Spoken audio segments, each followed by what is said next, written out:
Power sharing chapter, సివిక్స్లో first chapter మనకి.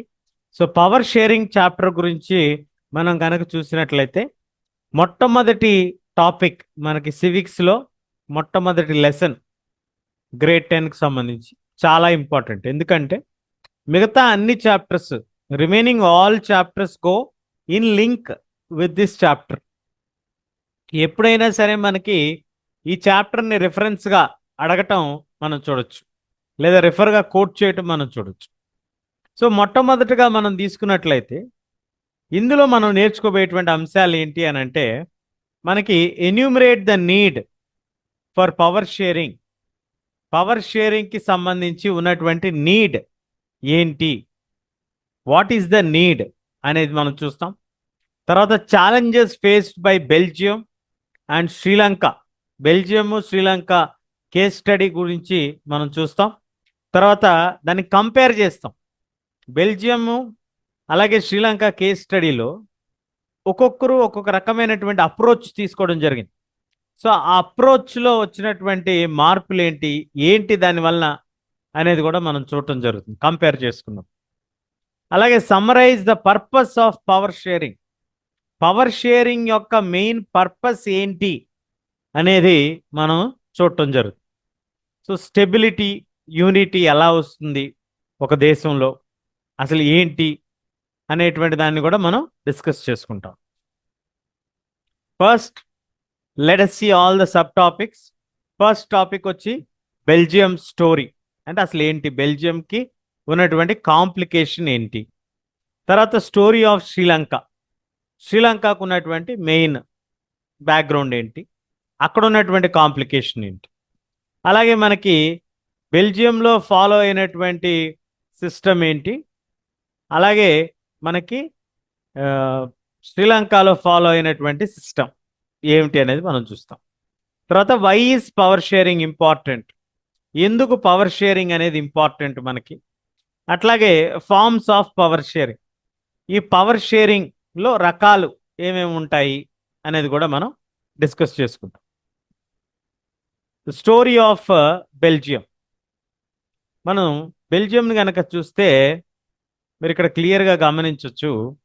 మనకి బెల్జియం అనేది ఒక స్మాల్ కంట్రీ, మీరు ఇక్కడ చూస్తున్నారు కదా, ఒక చిన్న దేశం, యూరోప్లో ఒక చిన్న దేశం. దాదాపుగా 1.5 కోటి వరకు జనాభా ఉంటుంది. సో ఇందులో 59% మంది డచ్ లాంగ్వేజ్ మాట్లాడతారు, 59%. 40% మంది ఫ్రెంచ్ భాష మాట్లాడతారు, 1% మంది జర్మన్ మాట్లాడతారు. ఇందులో ఏముందండి, రకరకాలుగా మాట్లాడచ్చు, రైట్. ఇక్కడ మీరు చూస్తున్నారు కదా, ఈ చిన్న డాట్ లాంటి రీజన్ ఉంది కదా, ఇది బ్రూసెల్స్, ద క్యాపిటల్ రీజన్. ఈ క్యాపిటల్ రీజన్కి వచ్చేపాటికి మనకి బ్రూసెల్స్లో ఈ రెడ్ ఇదంతా కూడా వలోనియా రీజన్, ఇది ఫ్రెంచ్ భాష మాట్లాడేటువంటి వాళ్ళు. ఇది ఫ్లెమినిష్ రీజన్, ఇక్కడ డచ్ భాష మాట్లాడతారు. ఓకే అండి, ఫ్రెంచ్ వాళ్ళు ఎంతమంది ఉన్నారు, 40% ఉన్నారు కంట్రీ మొత్తంలో. డచ్ వాళ్ళు ఎంతమంది ఉన్నారు, 59% ఉన్నారు కదా. కానీ ఈ 1% ఇక్కడ ఉన్న వాళ్ళు జర్మన్, ఈ రీజియన్లో ఉన్న వాళ్ళు జర్మన్ స్పీకింగ్ రీజియన్స్. ఈ జర్మన్ స్పీకింగ్ రీజియన్స్తో మనకేం పెద్ద ప్రాబ్లం లేదు. కానీ ఇక్కడ ఉన్నటువంటి డచ్ కమ్యూనిటీ, వీళ్ళు ఈ ఫ్రెంచ్ కమ్యూనిటీ వాళ్ళు క్యాపిటల్ దగ్గరకు వచ్చేపాటికి ఫ్రెంచ్ వాళ్ళు 80% ఉన్నారు క్యాపిటల్, డచ్ వాళ్ళు కేవలం 20% మాత్రమే ఉన్నారు. డచ్ వాళ్ళు 80%, మనకి దాదాపు 60% ఉన్నారు కంట్రీ మొత్తంలో. మనం తీసుకుంటే 60% పాపులేషన్ ఉంటే, మనకి అదే మనకున్నటువంటి యొక్క క్యాపిటల్ సిటీ రీజియన్లో మాత్రం మనకి ఎలా ఉంది, రివర్స్లో ఉంది. Majority of them are French and minority of them are Dutch. కాబట్టి మనకి కంట్రీలో డైనమిక్స్ తీసుకొని ఒక డిసిషన్ కనుక తీసుకుంటే, అంటే కంట్రీలో మెజారిటీ ఎవరున్నారు, డచ్ వాళ్ళు ఉన్నారు. మరి మెజారిటీ డచ్ కదా అని మెజారిటీ వాళ్ళని తీసుకుంటే, క్యాపిటల్ సిటీలో మెజారిటీ ఎవరున్నారు, ఫ్రెంచ్ వాళ్ళు 80% ఉన్నారు. కాబట్టి ఇది చాలా కాంప్లికేటెడ్ సిచ్యువేషన్గా మారింది. అటు డచ్కి ఫేవర్గా లేరు, ఇటు ఫ్రెంచ్కి ఫేవర్. అసలు గొడవ ఏంటండి అంటే, ఈ డచ్ ఫ్రెంచ్ వాళ్ళు Dutch community local native community అన్నమాట. వాళ్ళ బెల్జియం యొక్క నేటివ్ లాంగ్వేజ్ వచ్చి డచ్, అంటే ప్రాంతీయ భాష అంటాం కదా, స్థానికులు. ఫ్రెంచ్ వాళ్ళు లేదా ఫ్రెంచ్ వాళ్ళు ఏంటంటే వాళ్ళని పరిపాలించిన వాళ్ళు. ఎవరైతే ఫ్రెంచ్ కమ్యూనిటీ ఉన్నారో వాళ్ళు ఎకనామికలీ వెల్ అడ్వాన్స్డ్, బాగా చదువుకున్నారు, బాగా అభివృద్ధి చెందినటువంటి వర్గం కిందకు వస్తారు వాళ్ళు. కాబట్టి మెజారిటీ ఆప్షన్స్ అన్నీ వాళ్ళ దగ్గరే ఉన్నాయి. ఆర్థికంగా మంచి అభివృద్ధి చెందిన వాళ్ళు వీళ్ళు. కాబట్టి మా కంట్రీలో ఇలా ఉందేంటి అనేటువంటి ఒక ఫీలింగ్ వలన డచ్ వాళ్ళకి ఫ్రెంచ్ వాళ్ళకి మధ్య డిఫరెన్సెస్ అనేవి వచ్చాయి, డిస్ప్యూట్స్ అనేవి వచ్చాయి. మెజారిటీ వాళ్ళు ఎవరు? డచ్. కానీ ఆర్థికంగా అభివృద్ధి చెందిన వాళ్ళు ఎవరు? ఫ్రెంచ్. కాబట్టి వాళ్ళ మధ్య విభేదాలు అనేవి మనకు కనిపిస్తూ ఉన్నాయి. అదేవిధంగా మనం చూస్తే మరి వాళ్ళు ఫాలో అయినటువంటి అప్రోచ్ ఎలా ఫాలో అయ్యారంటే, అకామిడేషన్ అప్రోచ్, అంటే అందరినీ కలుపుకొని వెళ్ళేటువంటి ఒక అప్రోచ్ వాళ్ళు ఫాలో అవటం జరిగింది. అకామిడేట్ చేసుకుంటూ వెళ్ళారు, అందరినీ కలుపుకొని ముందుకెళ్ళేటువంటి ప్రక్రియ. సో 1970-93 మధ్య కాలంలో Belgium leaders they amended their constitution 4 times, 4 సార్లు తమ యొక్క రాజ్యాంగాన్ని మార్చుకోగలిగారు వాళ్ళు, అందరినీ కలుపుకోవటానికి వీలుగా ఉండటానికి. అలాగే the constitution prescribes that the equal number of Dutch and French speaking ministers ఉండాలి సెంట్రల్ గవర్నమెంట్లో. Special laws required for some of the majority of members from each linguistic group. So ఇట్లాంటి కొంత సెటప్, అంటే ఈక్వల్ మినిస్ట్రీస్ ఇచ్చారు వాళ్ళకి.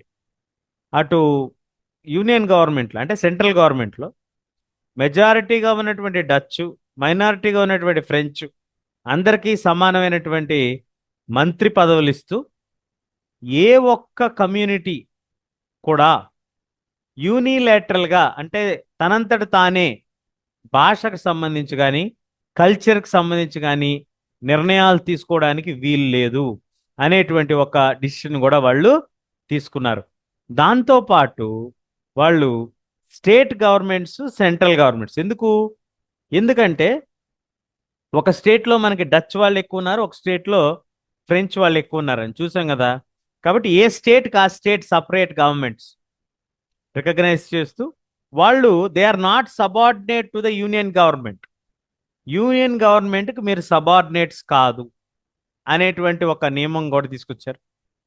బ్రూసెల్స్కి ఒక separate government ఏర్పాటు చేశారు, ఈక్వల్ కమ్యూనిటీస్ రిప్రజెంటేషన్. దాంట్లో కూడా సెంట్రల్ గవర్నమెంట్లో ఈక్వల్ ఇచ్చారు, బ్రూసెల్స్ ఆ పర్టికులర్ క్యాపిటల్ సిటీకి సంబంధించిన దాంట్లో ఇచ్చారు.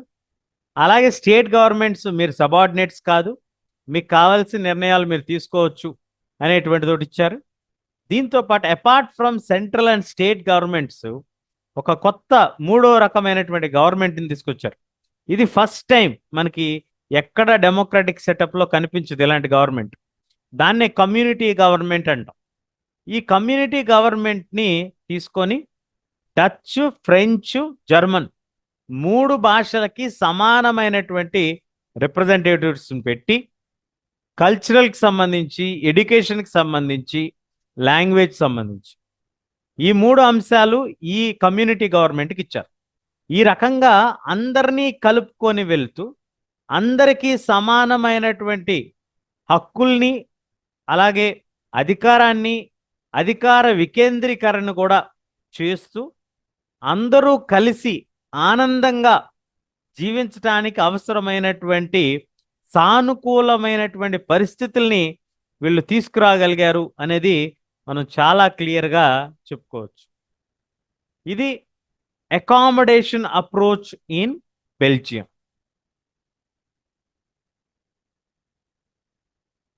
Sri Lanka's case, story of Sri Lanka కొంచెం డిఫరెంట్గా ఉంటుంది.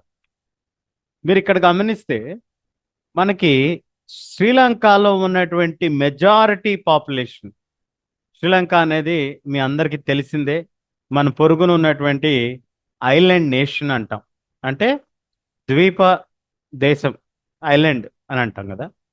ఈ ఐలాండ్లో మనకి సిన్హలీస్, వాళ్ళ యొక్క భాష వచ్చి సిన్హలా స్పీకర్స్.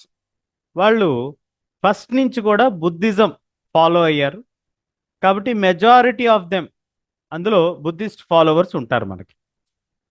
సో ఇక్కడి నుంచి మనకి ఇండియన్స్ ఎవరైతే ఇక్కడికి ఫిషింగ్ కోసం వెళ్ళిన వాళ్ళు కానీ, లేదా బ్రిటిషర్స్ రూలింగ్ టైంలో వెళ్ళిన వాళ్ళు కానీ, ఇట్లా ఎవరైనా సరే ఒక గ్రూప్ వెళ్ళి అక్కడ సెటిల్ అయినటువంటి తమిళియన్స్ కొంతమంది ఉన్నారు. మనకి బార్డర్ స్టేట్ కదా తమిళనాడు, ఇక్కడి నుంచి వెళ్ళి సెటిల్ అయిపోయినటువంటి వాళ్ళు కూడా ఉన్నారు.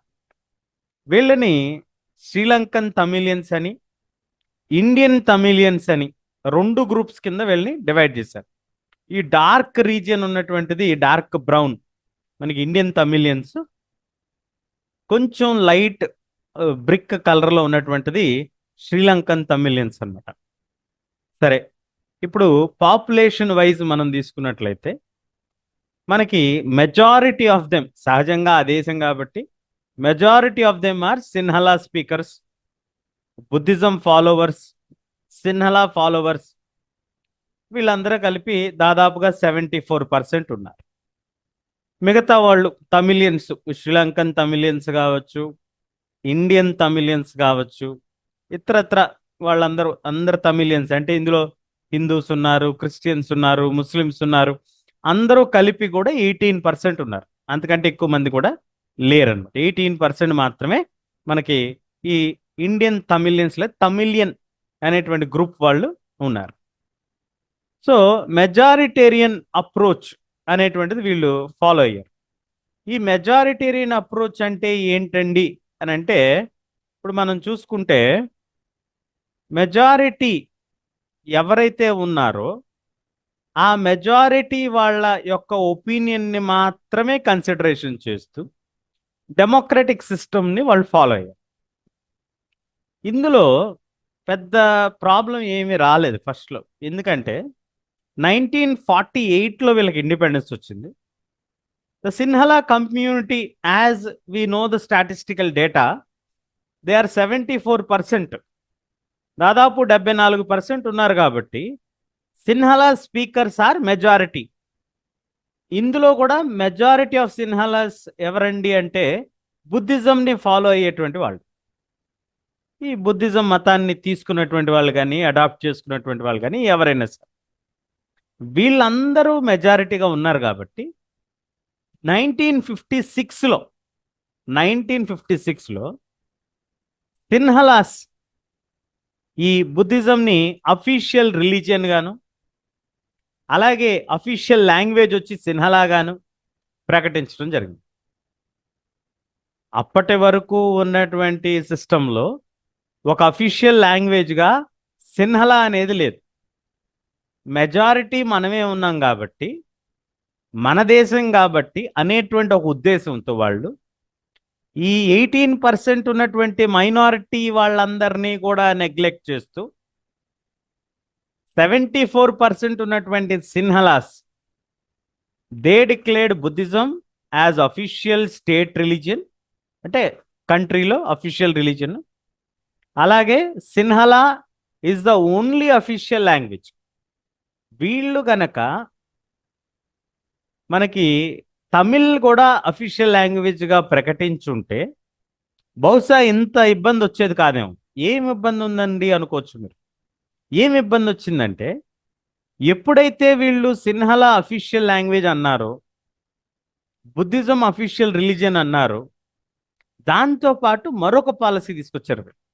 ఏమిటా పాలసీ అంటే, సిన్హలా అప్లికెంట్స్ ఎవరైతే ఉంటారో, అంటే సిన్హలా భాష వచ్చినటువంటి వాళ్ళు, వాళ్ళకి యూనివర్సిటీ పొజిషన్స్లో కానీ, యూనివర్సిటీ జాబ్స్లో కానీ, కాలేజ్ సీట్స్లో కానీ, లేదా గవర్నమెంట్ జాబ్స్లో కానీ ప్రిఫరెన్షియల్ ట్రీట్మెంట్ ఇవ్వటం మొదలుపెట్టారు. What you mean by preferential treatment అంటే మనకు అర్థమయ్యే భాషలో చెప్పాలి అని అంటే రిజర్వేషన్స్ ఎలా ఇస్తాం మనం?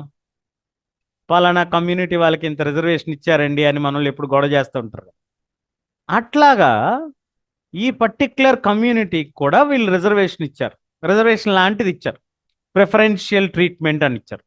అంటే వాళ్ళకి టాప్ ప్రయారిటీ అనమాట. అంటే ఇప్పుడు తమిళ్ అప్లికెంట్స్ మిగతా వాళ్ళు కూడా కలిపి పెట్టుకుంటే సిన్హలా అప్లికెంట్ కనుక ఉన్నట్లయితే సిన్హలాకే మనం ఛాన్స్ వస్తుంది. దాన్ని ప్రిఫరెన్షియల్ ట్రీట్మెంట్ అంట. ఎప్పుడైతే భాష, మతం అలాగే ప్రిఫరెన్స్ కూడా ఇస్తున్నారో ఈ మెజర్స్ అన్నీ తీసుకున్నటువంటి గవర్నమెంట్ తమిళ్లో లేదా శ్రీలంకన్ తమిళియన్స్గా పిలువబడేటువంటి స్థానికంగా ఉన్నటువంటి శ్రీలంకకు చెందినటువంటి తమిళియన్స్ అయినా, ఎందుకంటే వీళ్ళు ఇక్కడి నుంచి ఇండియన్స్ అక్కడికి వెళ్ళినప్పుడు అక్కడ స్థానికుల్ని పెళ్లి చేసుకుంటారో లేకపోతే అక్కడ వాళ్ళు ఇక్కడ పెళ్లి చేసుకున్నటమో ఏదో జరిగి ఉంటుంది అక్కడ. కాబట్టి కొంతమంది స్థానికులు ఉంటారు అక్కడ. So local Sri Lankan Tamilians, Indian Tamilians వీళ్ళందరూ కూడా దే ఫెల్ట్ ఏలినేటెడ్. ఏలినేటెడ్ అంటే మేము వీళ్ళకి సంబంధించినటువంటి వాళ్ళం కాదు. ఏలియన్, ఏలియన్ అంటాం కదా, వీళ్ళు ఎవరో మనోళ్ళు కాదు, మన గ్రహం వాళ్ళు కాదు అంటారు కదా, ఏలియన్స్ లాగా. సో ఏలినేటెడ్గా వాళ్ళు ఫీల్ అయ్యారు. So they felt alienated. So a slew of political organizations had emerged by the late 1980s. 1980s కల్లా మనకి కొత్త కొత్త పొలిటికల్ ఆర్గనైజేషన్స్ పుట్టుకొచ్చాయి. ఏమిటయ్యా వాళ్ళ డిమాండ్ అంటే తమిళ్ వాళ్ళకి సపరేట్ స్టేట్ ఇవ్వండి, సపరేట్ స్టేట్ లేదా కంట్రీ యొక్క తూర్పు భాగంలో సపరేట్ స్టేట్గా మమ్మల్ని గుర్తించండి. అంటే మా తమిళ్ ఈలం అనేటువంటి ఒక ప్రాంతంగా గుర్తించండి, మేము ఇండిపెండెంట్గా ఉండాలి, అంటే మాకు సపరేట్ కంట్రీగా ఇచ్చేయండి అనేటువంటి ఒక డిమాండ్ వాళ్ళు ఇచ్చేయటం మొదలుపెట్టారు. అది ఈస్ట్ నార్త్ సైడ్కి వచ్చింది. అంటే ఒకే దేశస్థులైనా కూడా ఒకే దేశంలో నివసిస్తున్నప్పటికీ మాకు ప్రిఫరెన్స్ లేదు, మా భాషకి గుర్తింపు లేదు, మేం పాటించేటువంటి మతానికి ప్రాముఖ్యత లేదు అని ఎప్పుడైతే వాళ్ళకి తెలియజేశారో వాళ్ళలో ఒక విభేదాలు అనేది రావటానికి కారణమైంది. దానికి రాజకీయ పార్టీలు ఆద్యం పోసాయి. మాకు సపరేట్ దేశం కావాలి. ఏంటి ఆ దేశం పేరు? తమిళ్ ఈలాం, తమిళ్ స్టేట్ అనేటువంటిది ఒకటి మాకు కావాలి అనేటువంటిది వాళ్ళు డిమాండ్ చేశారు. ఇలా డిమాండ్ చేయటం వల్ల ఏమైంది అసలు ఈ పవర్ షేరింగ్ అనేది ఎందుకు మనకి? ఇప్పుడు మనం 2 కేసులు చూసాం. ఈ శ్రీలంక కేసులో ఏమైందంటే మనం చూసుకుంటే ఈ శ్రీలంకన్ మ్యాప్లో మనం గమనిస్తే ఈ ప్రాంతంలో వీళ్ళు తమిళ్ ఈలం స్టేట్ని కోరుకున్నారు ఈ ప్రాంతానికి. సో ఈ జాఫ్నా పెనిన్సులా ఈ ప్రాంతం అంతా కూడా వీళ్ళు సపరేట్ కంట్రీ కావాలని కోరుకున్నారు కదా. దాంతో శ్రీలంకన్ తమిళియన్స్కి మరియు సిన్హలైస్కి, అంటే శ్రీలంకన్ గవర్నమెంటే శ్రీలంకన్ ప్రజలే 2 వర్గాలుగా విడిపోయారు. ఆ విడిపోయినటువంటి 2 వర్గాల వారు కూడా అంతర్యుద్ధం జరిగింది, సివిల్ వార్. 1980s తర్వాత అది తీవ్రంగా దాల్చింది. 1990s ముదిరి పెద్ద వివాదంగా మారింది. ఎందుకంటే వీళ్ళు ఎప్పుడు అడిగినా కూడా కుదరదు కుదరదు కుదరదు అని చెప్పటమే గవర్నమెంట్. అవసరమైతే మిలిటరీని పెట్టడం, బలవంతంగా వాళ్ళని ఖాళీ చేయించడం, ఇట్లాంటి పనులు చేయటం మొదలుపెట్టారు. ఎప్పుడైతే ఇలాంటి పనులు చేశారో వాళ్ళల్లో కూడా ఒక ఆర్మీ కింద ఫామ్ అయ్యి liberation of Tamil tigers ఈలం, LTTE అనేటువంటి గ్రూప్ ఒకటి ఫామ్ అయ్యి ఆ గ్రూప్ వాళ్ళు ఈ శ్రీలంకన్ గవర్నమెంట్తో పోటీ పట్ట మొదలుపెట్టారు. గవర్నమెంట్ ఏమో ఇది అదుపు చేయాలని, లేదు మా డిమాండ్స్ ఒప్పుకోండి అని వాళ్ళు. ఇలా 2 groups with in the country fight చేస్తే దాన్ని మనం సివిల్ వార్ అంటాం, అంతర్యుద్ధం అంటాం. అప్పుడు ఏమవుతుంది? ఆ దేశంలో అభివృద్ధి అనేది జరగదు. ఎవరైనా సరే యుద్ధ వాతావరణం ఉన్నప్పుడు అక్కడికి వచ్చి వ్యాపారం చేయాలనుకోరు. అసలు ఆ మూలన ఏదైనా గొడవ జరుగుతుందంటేనే మనం అటువైపు వెళ్ళాం, పక్క సందులోంచి ఎటన్నా వెళ్ళిపోవడానికి చూస్తాం. అలాంటిది యుద్ధం జరుగుతుంది, అంతర్యుద్ధం జరుగుతుందంటే డెవలప్మెంట్ రాదు. రెండవది, మెజారిటీ ఆఫ్ ఇన్కమ్ మనకి శ్రీలంకకు వస్తే టూరిజం పైన ఆధారపడి ఉంటుంది. అద్భుతమైనటువంటి బీచెస్ అవి ఉంటాయి కాబట్టి టూరిజం పై ఆధారపడి ఉంటుంది. అది కూడా వాళ్ళకి బాగా లాస్ వచ్చింది. 2009కి సివియర్ డ్రాబ్యాక్స్తో సివిల్ వార్ ఎండ్ అయింది. అంటే దాదాపుగా ఒక 3 దశాబ్దాలు వాళ్ళ యొక్క అభివృద్ధి అనేది వెనక్కి వెళ్ళిపోయింది. 3 decades ఆఫ్ డెవలప్మెంట్ బ్యాక్ వెళ్ళిపోయారు. అంటే just because of the governments approach. ఏంటి మన శ్రీలంకన్ గవర్నమెంట్ యొక్క అప్రోచ్? మెజారిటేరియనిజం. మెజారిటీగా ఉన్నటువంటి వాళ్ళకి ప్రాముఖ్యతనివ్వటం, మెజారిటీ వాళ్ళ యొక్క ఒపీనియన్సే క్రైటీరియాగా తీసుకొని అవి అందరిపైన కూడా వచ్చేటట్టు రుద్దటం. ఇట్లాంటి దాన్ని మెజారిటేరియనిజం అంటాం. మరి బెల్జియంలో మనం చూసింది ఏంటి? బెల్జియంలో మనం అకామిడేటివ్ అప్రోచ్, అందరినీ కలుపుకొని ముందుకెళ్ళేటువంటి అప్రోచ్. ఇక్కడ ఏంటి? ఇక్కడ విడదీస్తున్నారు వీళ్ళు. మెజారిటీ మైనారిటీ అనేటువంటి వర్గాలుగా విడదీస్తున్నటువంటి నేపథ్యం కనిపిస్తుంది మనకి ఇక్కడ. కాబట్టి ఇది అంతర్యుద్ధానికి దారితీసింది. అక్కడ గౌరవప్రదంగా శాంతియుతంగా ఉంటూ మనకి యూరోపియన్ యూనియన్కి హెడ్ క్వార్టర్స్గా బ్రూసెల్స్ నగరాన్ని ఎంచుకున్నారు వాళ్ళు. ఎందుకు? అంత ప్రశాంతమైన వాతావరణం ఉంది కాబట్టి. యూరోపియన్ యూనియన్ అంటే యూరోప్ యూనియన్లో మొత్తం దాదాపు 27 దేశాలు ఉంటాయి. ఆ 27 దేశాల వాళ్ళు కూడా కలిసి మాకు బ్రూసెల్సే ముఖ్యమైనటువంటి నగరంగా కావాలి అని చెప్పి వాళ్ళు ఎంచుకోగలిగారు. మన వాళ్ళు ఈ శ్రీలంక, మన పొరుగు ఉన్నటువంటి శ్రీలంక వాళ్ళ యొక్క అప్రోచ్ వలన దేశం యొక్క అభివృద్ధి, కొన్ని వేల మంది చనిపోయారు, ఆర్మీ, రిసోర్సెస్, సివిల్ వార్, ఇట్లా చాలా నష్టం జరిగింది. సో ఈ రకంగా మనకి ఈ పవర్స్ చుట్టూతా కూడా డిఫరెంట్ గ్రూప్స్ ఇవాల్వ్ అవుతూ ఉంటాయి, తిరుగుతూ ఉంటాయి. ఈ డిఫరెంట్ గ్రూప్స్ ఏవైతే ఉన్నాయో ఈ గ్రూప్స్ మధ్య పవర్ షేరింగ్ అనేది ఎందుకు అవసరం?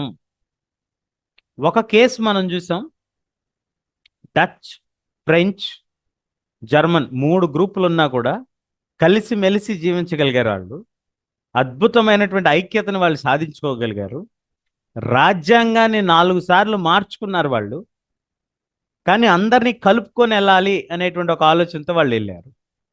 మరొక పక్కన శ్రీలంక కేసులో మెజారిటీ మనమే కదా, గవర్నమెంట్ మనదే కదా అనేటువంటి ఒక ఆలోచనతో వాళ్ళు మెజారిటేరియన్కి వెళ్తే అది మొత్తం దేశం అభివృద్ధికే వెనక్కి రివర్స్ చేసింది.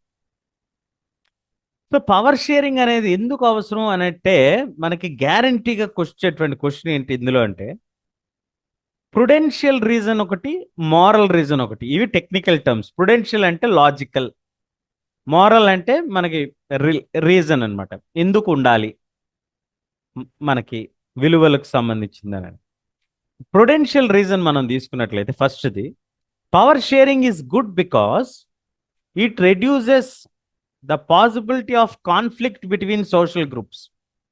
ఎప్పుడైతే మీరు అందరినీ కలుపుకొని ముందుకెళ్ళేటువంటి ఆలోచన చేస్తారో అప్పుడు ఖచ్చితంగా వాళ్ళ మధ్య విభేదాలు అనేవి తగ్గటానికి అవకాశం ఉంటుంది. కాన్ఫ్లిక్ట్స్ అనేవి దాదాపుగా తగ్గిపోతాయి. ఏమీ కూడా ఉండవు కాన్ఫ్లిక్ట్స్. ఏమన్నా ఉన్నా కూడా అవి సార్ట్ చేసుకోవడానికి అవకాశం అనేది ఉంటుంది. అలాగే మనకి మారల్ రీజన్, నైతికత అంటాం కదా, నైతిక బాధ్యతగా, అది సెకండ్ రీజన్గా మనం చూడొచ్చు. డెమోక్రసీ అంటేనే మనం గ్రూప్ పీపుల్ అందరినీ ఇన్వాల్వ్ చేయటం. So those affected by it's exercise who have to live with its effects. So people have a right to be consulted. మనం తీసుకునేటువంటి నిర్ణయాలు అంటే ప్రభుత్వం ప్రజాస్వామ్యంలో తీసుకునేటువంటి నిర్ణయాల్లో అల్టిమేట్గా ఎవరయ్యా అనుభవించాల్సింది అది అంటే ప్రజలే దాన్ని అనుభవించాలి. కాబట్టి దాని యొక్క పరిణామాలు ప్రజలపైనే ఉంటాయి కాబట్టి ప్రజల యొక్క ఒపీనియన్ తీసుకోవటం అనేది వాళ్ళ యొక్క హక్కు. People have a right to be consulted on how they are to be governed. వాళ్ళని ఎలా గవర్న్ చేయాలి, ఈ చట్టం మీకు ఓకేనా కాదా, ఇందులో మీకు ఏమైనా అభ్యంతరాలు ఉన్నాయా అని అడగటంలో తప్పు లేదు అనేది నైతిక బాధ్యతగా మనకి చెప్తున్నారు. కాబట్టి ఈ రెండు రీజన్స్ వలన మనకి పవర్ షేరింగ్ ఈజ్ డిజైరబుల్ అనేటువంటిది మనం నోట్ చేసుకోవాలి. అలాగే మనకి ఇందులో different types of power sharing అనేది మనకు కనబడుతూ ఉంటుంది. మనకి మొత్తం ఈ చాప్టర్లో 4 టైప్స్ ఆఫ్ పవర్ షేరింగ్ మనం డిస్కస్ చేసుకుంటాం. అందులో మొట్టమొదటి టైప్ ఆఫ్ పవర్ షేరింగ్ వచ్చి హొరిజాంటల్ డిస్ట్రిబ్యూషన్. హొరిజాంటల్ అంటే ఈ విధంగా డిస్ట్రిబ్యూట్ అయి ఉంటుంది. మీరు అక్కడ చూడొచ్చు, మనకి ఇక్కడ లెజిస్లేచర్ ఉంది, ఎగ్జిక్యూటివ్ ఉంది, జ్యుడిషియరీ ఉంది. ఇందులో ఏ ఒక్కరు కూడా ఒకరికంటే ఎక్కువ తక్కువ అనేది ఉండదు, అందరూ ఒకే లెవెల్లో ఉంటారు. లెజిస్లేచర్ చట్టాలు చేస్తుంది, parliament, executive president, prime minister, council of ministers, వీళ్ళందరూ ఎగ్జిక్యూటివ్స్ కిందకు వస్తారు. జ్యుడిషియరీ ఏవైనా వివాదాలు వస్తే మనకి జ్యుడిషియరీ వాటిని చూసుకుంటుంది. కాబట్టి మనకి న్యాయ వ్యవస్థ అంట. ఇలా డివైడ్ అయ్యి ఉన్నటువంటి పవర్ గవర్నమెంట్ ఆర్గన్స్ మధ్యలో మనకి డివైడ్ అయ్యి ఉంది. ఇప్పుడు చెయ్యి ముఖ్యమా, కన్ను ముఖ్యమా అని అంటే అన్నీ మన యొక్క బాడీ ఆర్గన్సే కదా. దేని వర్క్ దానికే ఉంది, దేని ఇంపార్టెన్స్ దానికే ఉంది. దేన్ని దేంతోనూ రిప్లేస్ చేయలేం, దేన్ని దేంతో కూడా కంపేర్ చేయలేం. అలాగే లెజిస్లేచర్ వర్క్ లెజిస్లేచర్కి ఉంది, ఎగ్జిక్యూటివ్ వర్క్ ఎగ్జిక్యూటివ్కి ఉంది, అట్లాగే జ్యుడిషియరీ వర్క్ జ్యుడిషియరీకి ఉంది. కాబట్టి ఇలాంటి డివిజన్ని మనం హొరిజాంటల్ డివిజన్ అని పిలవటం జరుగుతుంది. హొరిజాంటల్ డివిజన్ ఆఫ్ పవర్ అంటాం. అలాగే మనం వెర్టికల్ డివిజన్ ఆఫ్ పవర్ రెండవది. వెర్టికల్ డివిజన్ అంటే ఇలా నిలువుగా డివైడ్ అయి ఉంటుంది పవర్. మనం చూస్తే ఇక్కడ యూనియన్ అంటే సెంట్రల్ గవర్నమెంట్, దాని కింద స్టేట్ గవర్నమెంట్స్, కేంద్ర ప్రభుత్వం, రాష్ట్ర ప్రభుత్వాలు, రాష్ట్ర ప్రభుత్వాల నుంచి ప్రాంతీయ ప్రభుత్వాలు అంటే కింద ఉన్నటువంటి స్థానిక ప్రభుత్వాలకు జిహెచ్ఎంసీ కానీ, లేకపోతే మనకు ఉండేటువంటి పంచాయతీరాజ్, లోకల్ జిల్లా పరిషత్ చైర్మన్, ఇలాంటివన్నీ కూడా లోకల్. సో ఇక్కడ పైనుంచి కిందకు వస్తుంది కాబట్టి, ఇలా పైనుంచి కిందకు వస్తున్నటువంటి క్రమం కాబట్టి దీన్ని వర్టికల్ డివిజన్ ఆఫ్ పవర్ అంటాం. ఒకటి ఇలా ఉంది కాబట్టి హొరిజాంటల్ డివిజన్ అన్నాం, ఇది వెర్టికల్ డివిజన్. ఇక్కడ మనకు క్లియర్గా తెలుస్తుంది లోకల్ గవర్నమెంట్ పైన ఉండేటువంటిది స్టేట్ గవర్నమెంట్ పైన ఉండేటువంటిది కేంద్ర ప్రభుత్వం. కాబట్టి 3 లెవెల్స్, ఒకటి తర్వాత ఒకటి అనేది ఉంటాయి. కాబట్టి ఇది వెర్టికల్ డిస్ట్రిబ్యూషన్ ఆఫ్ పవర్స్ కిందకు వస్తుంది. అలాగే మనకి మూడవ ఫామ్ ఉంది. మూడవ ఫామ్ ఏంటంటే power may also be shared among different social groups. Different groups మధ్య కూడా పవర్ షేర్ అవుతుంది. ఎలాగండి? ఉదాహరణకి మనం బెల్జియం కేస్ స్టడీలో మనం ఏం చూసాం, బెల్జియంలో కమ్యూనిటీ గవర్నమెంట్ అనేటువంటి ఒక కొత్త గవర్నమెంట్ని ఏర్పాటు చేశారండి. ఆ కొత్త గవర్నమెంట్ వ్యవస్థ ఏం పనులు చూస్తుందయ్యా అంటే రిలీజియన్కి సంబంధించి, లింగ్విస్టిక్కి సంబంధించి, ఎడ్యుకేషన్కి సంబంధించి చూస్తుందండి, కల్చర్కి సంబంధించి అని చెప్పుకుంది. ఇలాగా ఇదేంటంటే మైనారిటీ అఫైర్స్ చూసుకోవడానికి కానీ, రిలీజియస్ అఫైర్స్ చూసుకోవడానికి కానీ ఆ పవర్ అనేది షేర్ చేయబడుతుంది. మైనారిటీస్ కమిషన్ అని, హ్యూమన్ రైట్స్ కమిషన్లో కూడా ఉమెన్ కమిషన్ అని, ఇట్లా డిఫరెంట్గా డివైడ్ చేసి ఉంచడాన్ని ఈ గ్రూప్స్ మధ్య షేరింగ్గా మనం చెప్పుకుంటాం. ఇది మూడవది. సో ప్రభుత్వం విధానం 2 రకాలు వస్తుంది, హొరిజాంటల్, వెర్టికల్. హొరిజాంటల్ అంటే different organs of the government, vertical అన్నప్పుడు కేంద్రం నుంచి మన స్థానిక స్థాయి. అలాగే డిఫరెంట్ గ్రూప్స్ మధ్య ఉండేటువంటి పవర్ షేరింగ్, మతపరమైనటువంటివి కావచ్చు, భాషాపరమైనటువంటివి కావచ్చు, ప్రాంతీయపరమైనటువంటివి కావచ్చు, సంఘాలు కావచ్చు, ఇవన్నీ కూడా వస్తాయి. అలాగే మనకి 4th మోస్ట్ ఇంపార్టెంట్ ఏంటంటే power sharing arrangement can also be seen such as political parties, pressure groups, movements, influence those in power. When two or more political parties form an alliance to contest elections, and if they get elected, they form a coalition government and thus share power. మనకి మనం చూస్తూ ఉంటాం. రీసెంట్గా మనకి తెలుగు రాష్ట్రాల్లో కూడా కొన్ని పార్టీలు ఒక గ్రూప్గా ఏర్పడి ఎలక్షన్స్కి వెళ్ళటం జరిగింది. అవి విజయం సాధించాయా లేదా అనేది మీరు తెలిసింది. అప్పుడు ఏమవుతుంది, మనకి ఒక ఒక 2-3 పార్టీలు కలిసి ఎలక్షన్స్లో వెళ్ళి గెలిచినప్పుడు ఆ 2-3 పార్టీలకు సంబంధించినటువంటి వ్యక్తుల మధ్య కూడా పవర్ అనేది షేరింగ్ జరుగుతుంది. ఎందుకంటే ఆ 2 కలిపే కదా గవర్నమెంట్ ఫామ్ చేయాలి.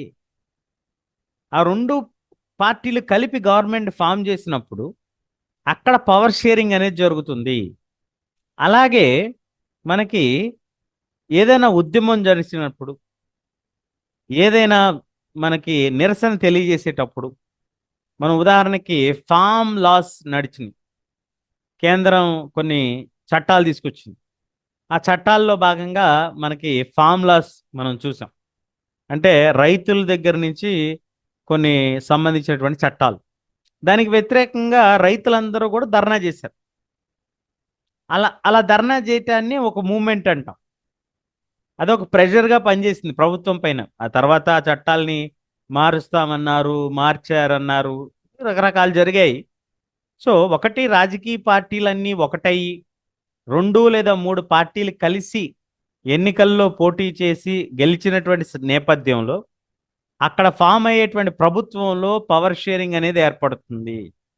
అలాగే మనకి ఏదైనా ఒక నిరసన తెలియజేస్తూ ప్రెషర్ గ్రూప్, రీసెంట్గా కలకత్తాలో జరిగినటువంటి ఒక ఇన్సిడెంట్లో డాక్టర్స్ అందరూ కూడా సమ్మెకు దిగారు. వాళ్ళందరూ ఒక ఒత్తిడి తీసుకొచ్చే ప్రయత్నం చేశారు. ఆ ఒత్తిడి అనేది ప్రెషర్ గ్రూప్. సో ఈ రకంగా మనకి different forms of power sharing అనేది ఉంటుంది. సో ఇప్పుడు మనం ఒకసారి క్విక్గా రీక్యాప్ చేసుకుందాం, ఏమేమి నేర్చుకున్నాం మనం అనేది. మీరు చూస్తే ఫస్ట్ మనం స్టోరీ ఆఫ్ బెల్జియం, తర్వాత స్టోరీ ఆఫ్ శ్రీలంక చూద్దాం. స్టోరీ ఆఫ్ బెల్జియంలో మనం చూసాం ద కమ్యూనిటీస్, ఏమేం కమ్యూనిటీస్ ఉన్నాయి అక్కడ. Dutch spoken community, French speaking community మధ్య వివాదాలు ఉన్నప్పటికీ కూడా, ఎందుకు, ఆర్థికంగా బాగా అభివృద్ధి చెందినటువంటి కమ్యూనిటీ ఎవరు, ఫ్రెంచ్ వాళ్ళు. అందుకే వాళ్ళు బ్రూసెల్స్ క్యాపిటల్లో మెజారిటీ ఉన్నారు వాళ్ళు. సహజంగా క్యాపిటల్ అంటే ఆర్థిక రాజధాని అనుకుంటాం కదా మనం. కాబట్టి అక్కడ కొంచెం వాళ్ళకి ఎక్కువ ప్రాబల్యం ఉంది. అయినప్పటికీ వాళ్ళందరినీ కలుపుకొని వెళ్తూ డచ్ వాళ్ళకి ఫ్రెంచ్ వాళ్ళకి, ఒక రకంగా ఫ్రెంచ్ వాళ్ళు ఆర్థికంగా బలపడి ఉన్నప్పటికీ డచ్ వాళ్ళు మెజారిటీగా ఉంటే ఇద్దరిని సమానం చేస్తూ సెంట్రల్ గవర్నమెంట్, స్పెషల్ లాస్, అలాగే ఏ ఒక్క వర్గం మరొక వర్గానికి తెలియకుండా నిర్ణయాలు తీసుకోకుండా కట్టుదిట్టమైనటువంటి చట్టాలు చేయటం, అలాగే మనకి సెంట్రల్ స్టేట్ గవర్నమెంట్స్ ఏర్పాటు చేయటం, ఈక్వల్ అథారిటీస్ ఇవ్వటం, సబార్డినేట్షిప్ కాకుండా సమానమైనటువంటి అధికారాలు ఇవ్వటం, దాంతోపాటు ఒక కొత్త గవర్నమెంట్, కమ్యూనిటీ గవర్నమెంట్ని ఏర్పాటు చేయటం, డచ్ అని, ఫ్రెంచ్, జర్మన్ భాష మాట్లాడే వాళ్ళందరినీ సమానంగా తీసుకొని విద్యకు సంబంధించి, కల్చర్కి సంబంధించి, భాషకు సంబంధించినటువంటి ఇష్యూస్ని వాళ్ళు ఇది చేసుకోవడం జరిగింది.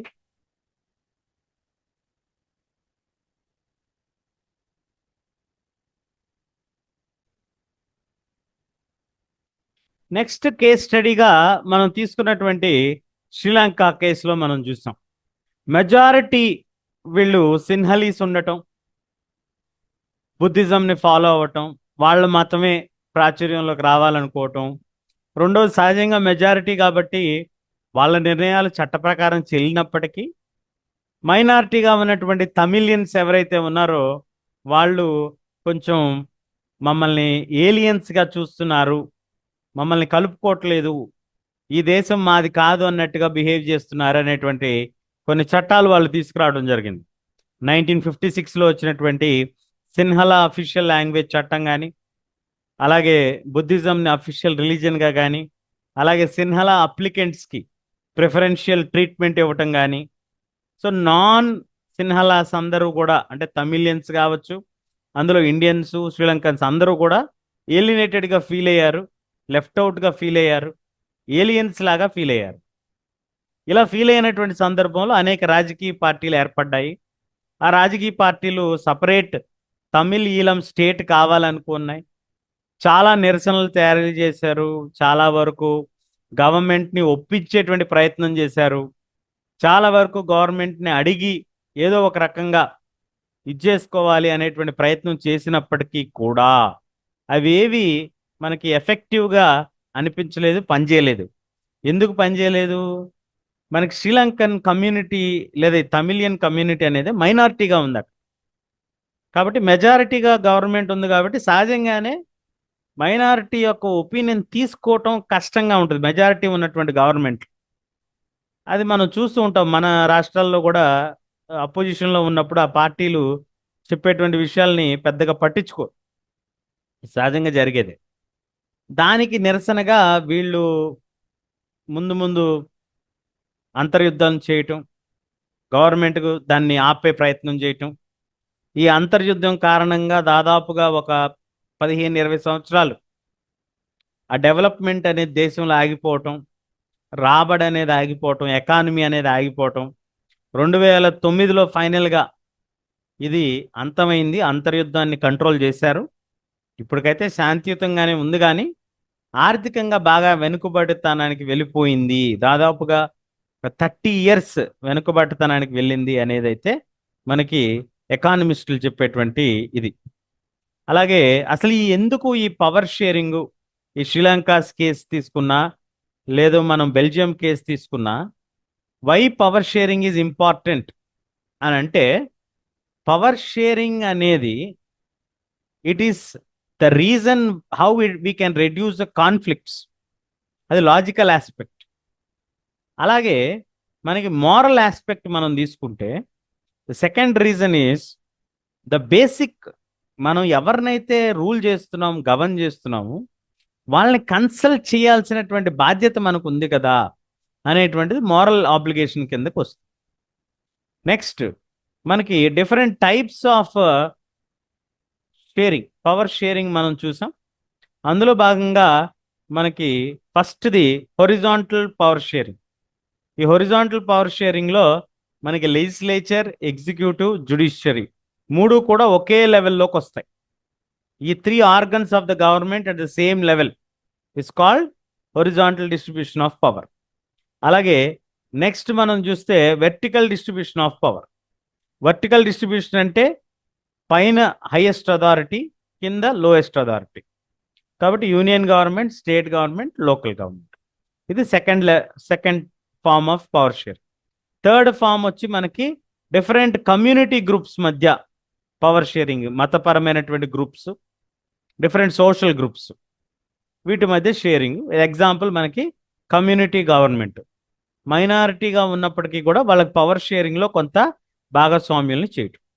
అలాగే మనకి పవర్ షేరింగ్ అరేంజ్మెంట్ అనేది కేవలం కమ్యూనిటీ గ్రూప్స్ వాళ్ళ మధ్య కాదు, పొలిటికల్ పార్టీస్ మధ్య, ట్రేడ్ యూనియన్స్ మధ్య, ప్రెషర్ గ్రూప్స్ మధ్య, వీటన్నిటి మధ్య కూడా మనకి పవర్ షేరింగ్ అనేది ఉంటుంది. ఈ ఇన్ఫ్లుయెన్స్ ఎలా మనం చెప్పుకోవచ్చు ఉదాహరణగా అంటే, ఒక రాష్ట్రంలో జరిగినటువంటి ఉప ఎన్నికల్లో 2 లేదా 3 రాజకీయ పార్టీలు కలిసి కంటెస్ట్ చేసి గెలిస్తే ఆ తర్వాత ఏర్పడేటువంటి ప్రభుత్వాన్ని మనం సంయుక్త ప్రభుత్వం, సంకీర్ణ ప్రభుత్వం అంటాం. అంటే 2-3 రాజకీయ పార్టీలు కలిసి ఏర్పాటు చేసుకున్నటువంటి ప్రభుత్వం.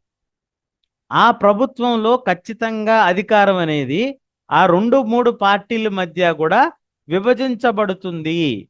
దాన్నే మనం power sharing in the coalition government అని పిలవటం జరుగుతుంది.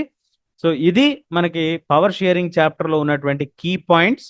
ఇంకేదన్నా చాప్టర్స్ మీకు ఇమీడియట్గా కావాలి అని అంటే కమెంట్ సెక్షన్లో తెలియజేయండి. I will try to make it soon. Thank you. So ఈ సెక్షన్లో అంటే మనకి ఈ పవర్ షేరింగ్ చాప్టర్లో మనకి ఎక్కువ పాయింట్స్ ఏం పెద్దగా లేవు, ఇంపార్టెంట్ పాయింట్స్ అన్ని కూడా కవర్ చేసే ప్రయత్నం చేసాం.